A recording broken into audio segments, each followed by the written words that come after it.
أصدقائي الأعزاء، أهلا ومرحبا بكم في حلقة جديدة من حلقات كورس علوم التسويق. هتلاقي نفسك لو بتعمل إعلانات ممولة تسأل إن في عملاء كتير جدا بتسأل بس مفيش طلب بيتم.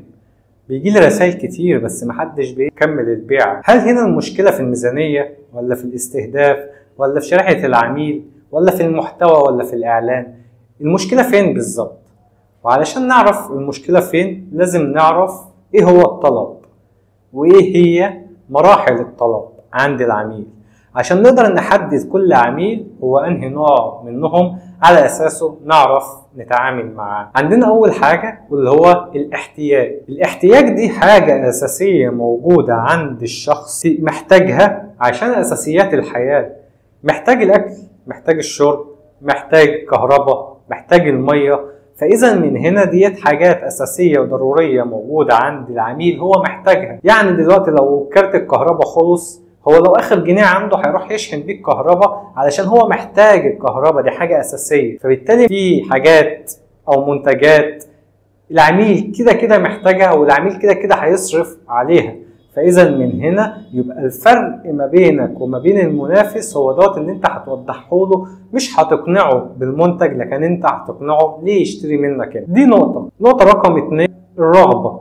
انا عندي رغبة في ان انا اشتري لابتوب حديث، انا عندي رغبة في ان انا اجدد الموبايل بتاعي، لكن مش علشان عندي الرغبة يبقى عندي القدرة الشرائية. فإذا من هنا أنا ممكن أكون بطمح وبحلم إن أنا أمتلك موبايل حديث أو أمتلك ماركة آيفون، لكن أنا ما عنديش القدرة الشرائية إن أنا أشتري بيها موبايل آيفون.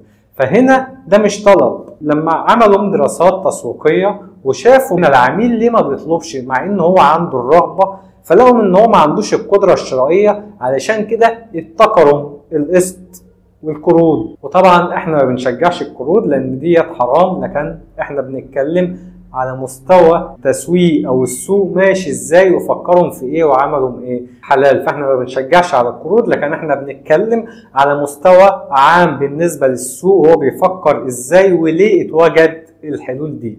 طيب يبقى دلوقتي ابتدى من هنا يعملوا كريدت كارد، ابتدوا يعملوا نظام اقساط، ابتدت تطلع شركات تقسط وتمول علشان يقدروا يساووا ما بين الرغبة والقدرة فيحصل طلب.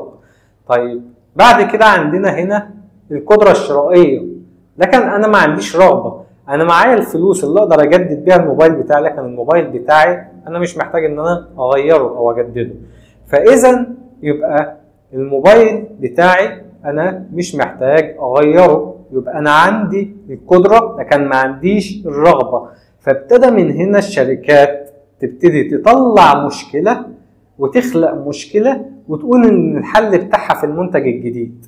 هنلاقي لابتوب، ابتدى من هنا اللابتوب كل ما يقدم كل ما تلاقيه بقى ابطأ. ليه؟ لان بقوا يعملوا له تحديثات تقلل من قدرته علشان تزيد عندك الرغبة في ان انت تشتري اللابات الحديثة. وذلك الموبايلات بتلاقيهم من هنا الموبايل كل ما بيقدم كل ما بتلاقيه ابتدى يبقى ابطأ، يبقى جودته وامكانياته تقل، وده بسبب التحديثات اللي بيعملها يقلل من قدرته عشان يزيد الرغبة عندك في ان انت تشتري الموبايل الحديث. فاذا من هنا ابتدوا يخلقوا من مشاكل علشان يحطوا ليك الحلول في المنتج الجديد. فمن هنا يخلقوا مع عندك الرغبة مع القدرة فيبقى في الطلب. والطلب هو وجود رغبة زائد قدرة شرائية، فكده يحصل طلب. أنا عايز أشتري الكاميرا دي ومعايا حق الكاميرا دي، فإذا من هنا بقى عندي قدرة ورغبة. يبقى بيجي هنا دور بقى إن أنت تقنعه ليه يشتري منك الأوردر ده، ليه يشتري منك الكاميرا ديت وما يشتريهاش من المنافس، إيه الإمكانيات اللي أنت وفرتها له في الكاميرا ديت ومش موجودة في السوق إلا في الحاجة ديت وهكذا. فبالتالي من هنا الطلب بيساوي رغبة وقدرة شرائية، كده يحصل طلب. طيب احنا هنا عندنا انواع من الطلب. في علوم التسويق الحديثة لما ابتدوا يعملوا ابحاث ابتدى من هنا يتغير مفهوم التسويق. الاول الناس كانت تصنع المنتج وتنزله السوق، لكن مع تطور التسويق وتغير فكر التسويق وعلوم واستراتيجيات التسويق العملية اختلفت تماما.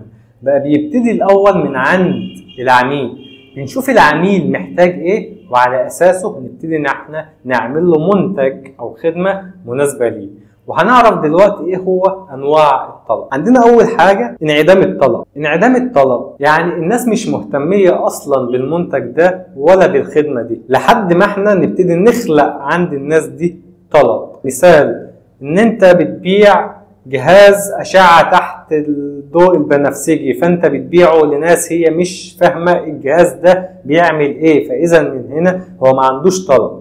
انت بتبيع جهاز مثلا تدليك لمناطق معينة من العظام، فانت بتبيعه للناس هي مش فاهمة ده بتستخدمه لايه. ممكن يكون هو عايز المنتج لكن هو بسبب ان هو مش فاهم المنتج ده هيفيده بايه وهيستخدمه في ايه، فهو ما عندوش طلب عليه ومش عايزه، ما بيدورش عليه. فدور التسويق ان هو يبتدي يوصل للشخص ويعرفه ايه هو اهمية المنتج ده بالنسبة له، وايه هي المشكلة اللي هو هيحلها له المنتج ده، وايه هي النتيجة اللي هتعود عليه بعد ما يستخدم المنتج ده عشان يحصل طلب عند العميل. وده نوع من انواع الطلب. عندنا تاني نوع من انواع الطلب واللي هو الطلب السلبي. الناس ما بتحبهوش لكن مجبرة عليه. مثال زي التطعيمات، زي الادوية، فده طلب سلبي الناس ما بتحبهوش ومش عايزاه وبتتمنى وبتدعى ربنا ان هي ما تستخدمهوش، لكن بتستخدمه وقت هي مجبرة عليه. فاذا من هنا ده بيسمى الطلب السلبي. وهنلاقي ان في الآونة الأخيرة، وده طبعا انعدام اخلاقي وتسويقي ومبيعات وكل حاجة، ان في شركات ابتدت تختلق فيروسات علشان تقدر تبيع ليه الادوية للفيروسات والامراض ديت.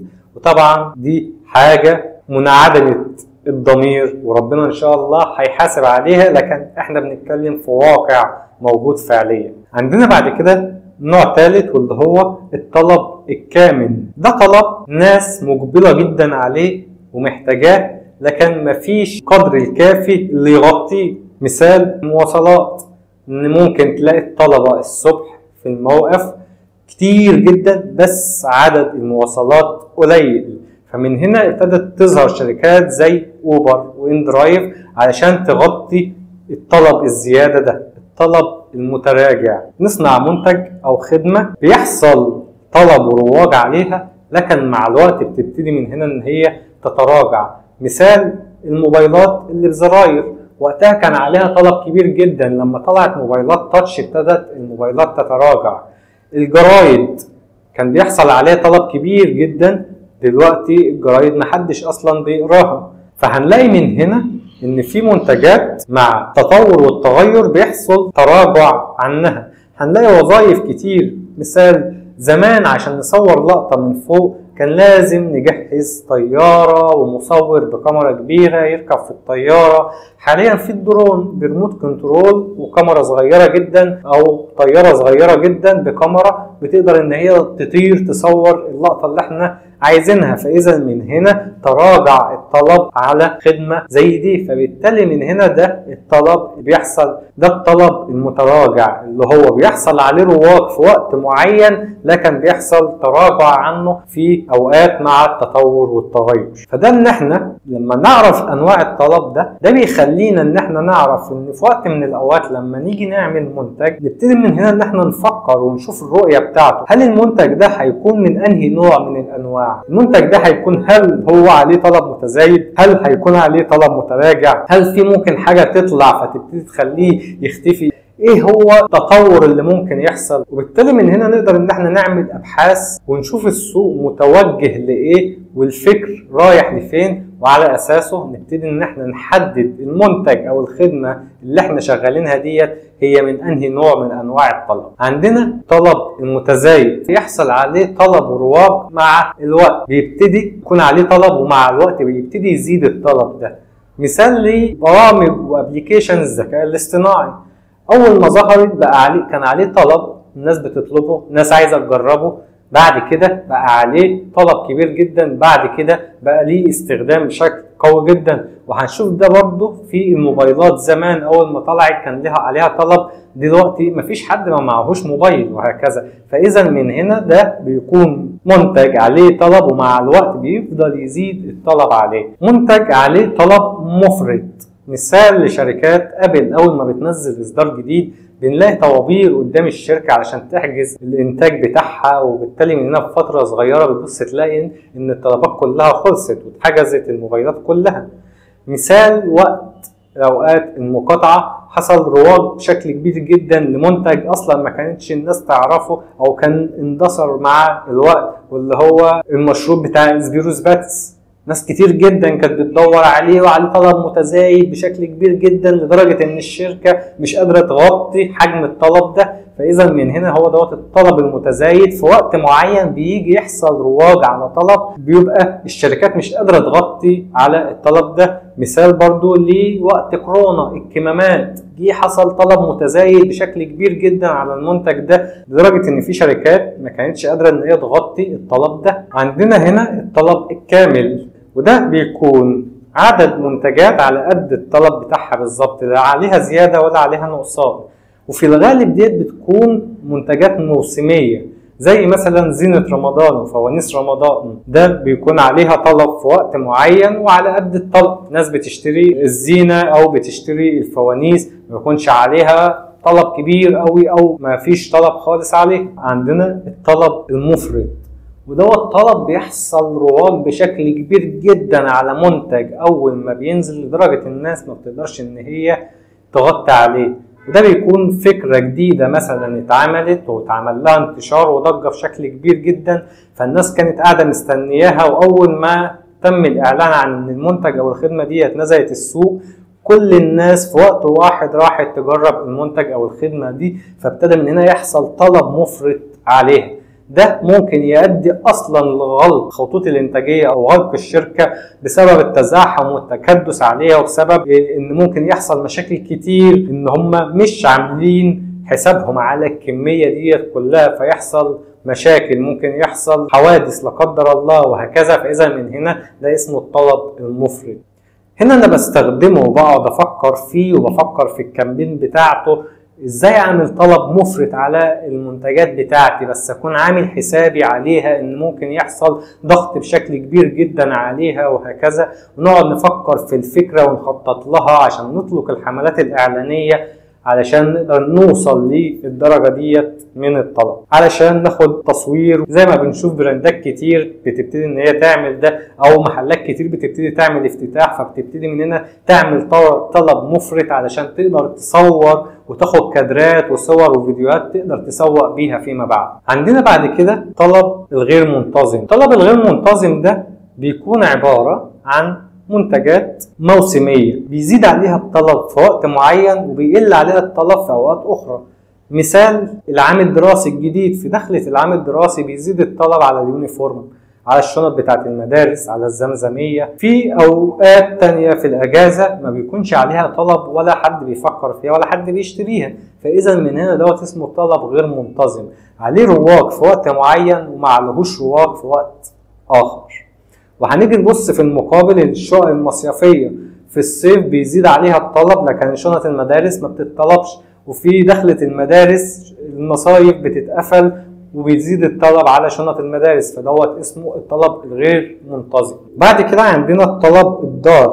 الطلب الضار ده بيحصل عليه طلبات كتير ورواج والناس بتشتريه، بس هو ضار، زي الأدخنة مضرة بالصحة لكن عليها طلب، زي مشروبات الطاقة للأطفال، زي السكريات الكتير، زي كل ديت منتجات ضارة لكن عليها طلب. فهنا كده احنا اتكلمنا وعرفنا انواع الطلب، وده احنا بنستفيد منه لما بنيجي ان احنا نحط خطة تسويقية. بنبتدي نحدد المنتج بتاعنا ده من انهي نوع من الانواع عشان نقدر نحدد الاستراتيجية والطريقة اللي احنا هنسوق بيها ومين العميل اللي هيشتري المنتج او الخدمة بتاعتنا. وكمان بنحط ده في الحسبان في دراسة الجدوى واحنا بنعمل الابحاث والدراسات بتاعتنا، بنشوف المنتج بتاعنا من انهي نوع من الانواع دي عشان نعمل حسابه في الخطط التسويقية والاعلانية والبيعية والانتاجية والتشغيلية وغيره وغيره وغيره. بكده احنا عرفنا ايه هو الطلب وعرفنا انواع الطلب، علشان لما نيجي نعمل حملة تسويقية واعلانية نقدر نحدد خدمتنا ومنتجاتنا هي من انهي نوع، ولما العميل يجي يتواصل معانا نبقى قادرين نعرف العميل دوت هل هو عنده الرغبة ولا عنده القدرة، ولا عنده الرغبة والقدرة بيساوي طلب، علشان نقدر نصنف العميل اللي احنا بنتعامل معاه دوت ونعرف هو من انهي نوع من الانواع. لان في عميل هنلاقي عنده الرغبة والقدرة فده احنا هنشتغل عليه بطريقه وباسلوب ان هو لازم يشتري مني دلوقتي، لان لو ما اشتراش دلوقتي هيروح يشتري من حد تاني. وفي عميل تاني عنده الرغبه بس ما عندوش القدره في الوقت الحالي. مثال، انا عايز اشطب الشقه بتاعتي اعملها جبسن بورد، فانا بسال دلوقتي وبشوف الاسعار عشان انا عامل جمعيه كمان 4-5 شهور هقبضها، ولما اقبضها هبتدي من هنا عامل التشطيبات بتاعتي، فعلشان كده في الوقت دوت انا بسال وبشوف انواع فانا لازم من هنا اعرف العميل ده علشان احطه في قائمه المتابعه بتاعتي وابتدي من هنا ان انا اتابعه، وهكذا. ده الافاده اللي هتعود عليا لما اعرف العميل دوت من انهي فئه من الفئات دي، وهعرف دوت لما اكون عارف ايه هي انواع الطلب واقدر ان انا اقسمها بالشكل ده، واعرف المنتج بتاعي من انهي نوع من الانواع، وعلى اساسه هقدر اتعامل بشكل افضل مع العملاء والداتا اللي بتجيلي، واقدر اتعامل بشكل افضل في الخطط والاستراتيجيات وطرق الاعلانات اللي انا بشتغل بيها. ولحد هنا احنا وصلنا لنهاية الحلقة بتاعتنا، وان شاء الله اشوفكم في حلقة جديدة مع عناصر التسويق، وهنتكلم عن ال4 بيس وال7 بيس.